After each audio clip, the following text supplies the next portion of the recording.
We're now calling case number 25F12175. This is the people of the state of Michigan versus Sherrone Moore. Mr. Simon. Appearances. Thank you, Your Honor. Good afternoon. Katie Rizmersky, First Assistant Prosecutor for the Special Victims Unit for the People. And Your Honor, Joe Simon on behalf of Mr. Moore. That's the charges, sir. We waive formal reading of the complaint. Your Honor, stand mute to the charges. Formal reading having been waived, the plea of mute will be entered on your client's behalf. Simon, make your bond argument now or reserve? Your Honor, I think the people want to make a presentation, and I'll go after that if that's okay. All right, Mr. Harrison. Your Honor, thank you very much. I appreciate that. Mr. Simon. And thank you for the opportunity to be heard. As the court is well aware, this is not a series of offenses in Michigan that allow you to deny bond. We're certainly not asking for that. This is a felony of home invasion third degree, misdemeanor stalking, and misdemeanor entry without permission. Your Honor, we are asking for a $25,000 cash or surety bond in light of the fact that we cannot ask for you to deny bond. I get that he is a man of means, and so this is a bit of a nominal monetary ask, but quite frankly, it would be an ask that I would make for any defendant charged with these offenses before you. So what strikes me as perhaps more important in this scenario are conditions that I would like to ask for, because of course, as you know, Your Honor, you're tasked with trying to make sure that he reappears, but also the safety of the public and this victim in particular. So Judge, in addition to an ask for a $25,000 cash or surety, we are asking, should he post that, should you impose that, we are asking that you order that he undergo a mental health evaluation. We are asking that you order him to submit to a GPS tether and that there be a no-go to this victim's residence or place of employment. Ask that you order that there be no contact with her whatsoever in any means, any fashion, direct or indirect, that there be no stalking behavior of any kind, that he be ordered to surrender any and all weapons, further that he be ordered to surrender his passport.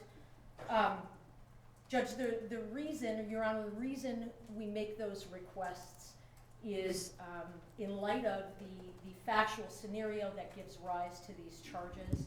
My best understanding from a thorough review of the police report and as much body-worn camera as I've had an opportunity to review is that I understand that our victim broke up. They had an intimate relationship for a number of years, defendant and victim, that our victim broke up with this defendant on Monday morning early, that there continued to be defendant making numerous phone calls and sending numerous texts from that time moving forward that she did not answer, did not respond to, and did not want. That eventually she presented herself to the University of Michigan, cooperated in some form of investigation there. As we all now know, defendant was at some point on Wednesday afternoon fired from his employment. He then, at some point soon thereafter, came to her apartment in the address that is alleged in the complaint, barged his way into that apartment, immediately then proceeded to a kitchen drawer, grabbed several butter knives and a pair of kitchen scissors, and began to threaten his own life. I'm going to kill myself. I'm going to make you watch. My blood is on your hands. You ruined my life. And a series of very, very threatening, intimidating, terrifying, quite frankly, statements and behaviors there in that apartment. It was only then, Your Honor, when the victim, she called her attorney and then at some point indicated she was going to call the police, and then he left. And so, Your Honor, while I understand that there isn't evidence to suggest that he directly threatened the victim with any of those implements that I've indicated, the totality of the behavior is highly threatening and highly intimidating. She was terrorized, Your Honor.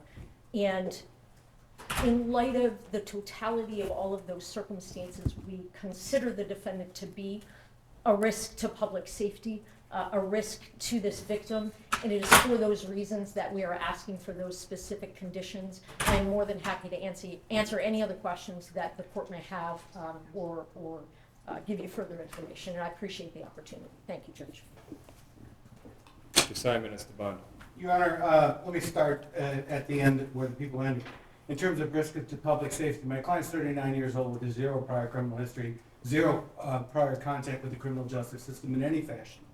The threat to public safety argument by these charges, maybe that's the point, but there's no evidence to suggest that he's a threat to the public safety.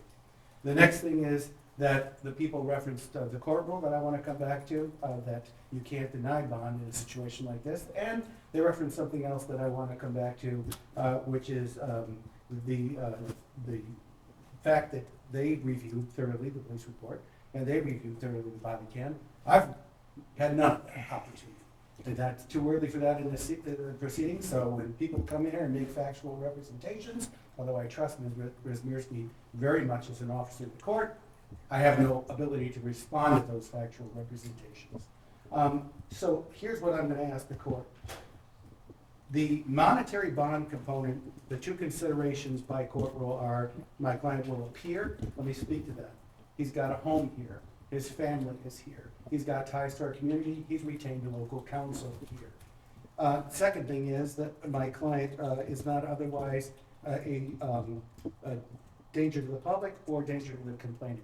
There are other, that is why monetary components are requested, but there are other measures to address them.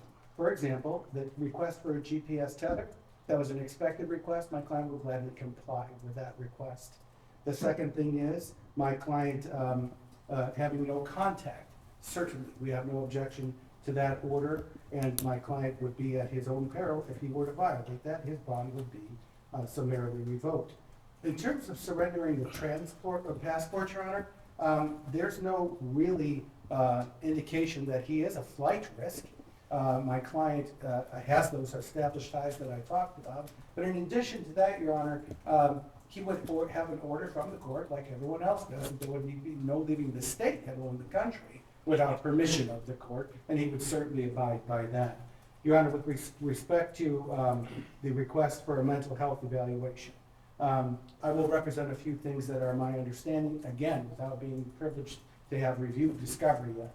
My understanding is that following his arrest, my client was taken to the St. Joseph Mercy Health System for an evaluation, a mental health evaluation. My understanding is following that evaluation, he was not turned over for a commitment, but instead turned back over to law enforcement for lodging. That's where he's been in the Washtenaw County Jail since. I can also tell the court that the Community Mental Health Department saw my client yesterday for an evaluation as well without any further recommendation. If you make that a condition of bond, I can tell the court that he get a mental health evaluation, he will absolutely comply and follow any aftercare recommendation. Lastly, Your Honor, with respect to the bond amount. I forgot to speak about weapons. He has no weapons, but he'll surrender. If you order that he surrender any weapons that he doesn't have, he'll be glad to comply with that condition. With respect to the bond amount,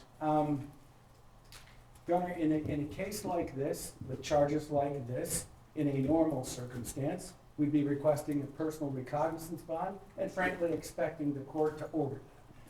We all know this is not our ordinary circumstance.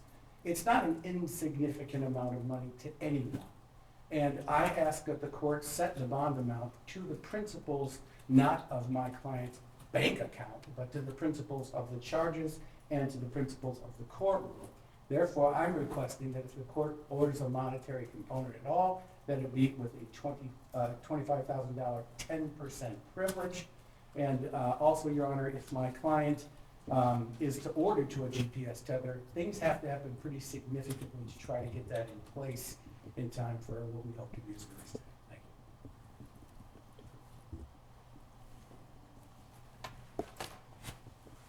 you. Mr. Moore, could you state your name, please? Sherrone Moore. So you are not to use alcohol, marijuana, or any other controlled substance that is not prescribed to you. You are not to possess or purchase a firearm or any other dangerous weapon. You are not to engage in criminal conduct of any kind whatsoever. You may not leave the state of Michigan without permission of the court.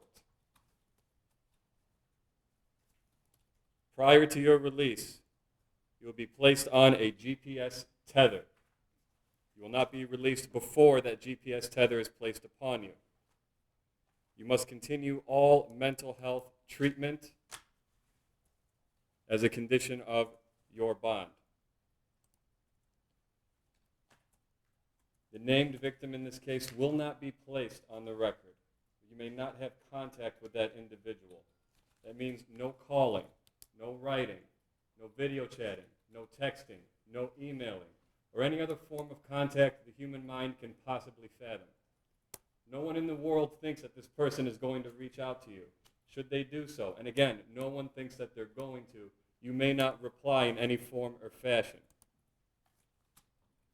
The named victim's address will not be placed on the record, but you may not go to that location for any reason whatsoever. Are we understood on the no contact and no go to, sir? Yes, Your Honor. If you have any questions about that, you have a good attorney, simply ask them. You understand? Yes, Your Honor.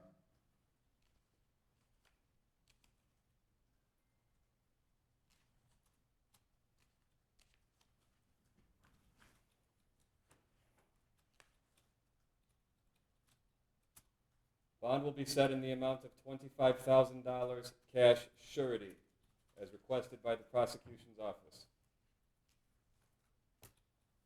This court does not determine innocence or guilt. This court determines flight risk and community safety.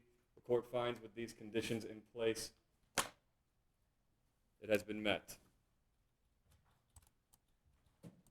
Mr. Simon, we are setting probable cause conference at this time for January 8th due to the holidays and scheduling. Is that a good court date for you? Your Honor, my client will waive his right to have that next court appearance within 14 days. I've discussed that with him. I also try to coordinate calendars with Ms. Wismierski. In support of that, I think we're both available on January 22nd, if the court would order that. And I'll add one more thing for the record in support of that. I understand there is continuing investigation, so in addition to the discovery I don't yet have, there may be even more. So it will be January 26th, 2020. 22nd. January 22nd then. January 22nd, 2026, 9 a.m., 14A1 District Court, Courtroom C. That will be in person. Sir, do not violate these bond conditions. Follow all orders of the court. Stay in contact with your lawyer. That concludes this hearing. Thank you, Your Honor. Thank you very much.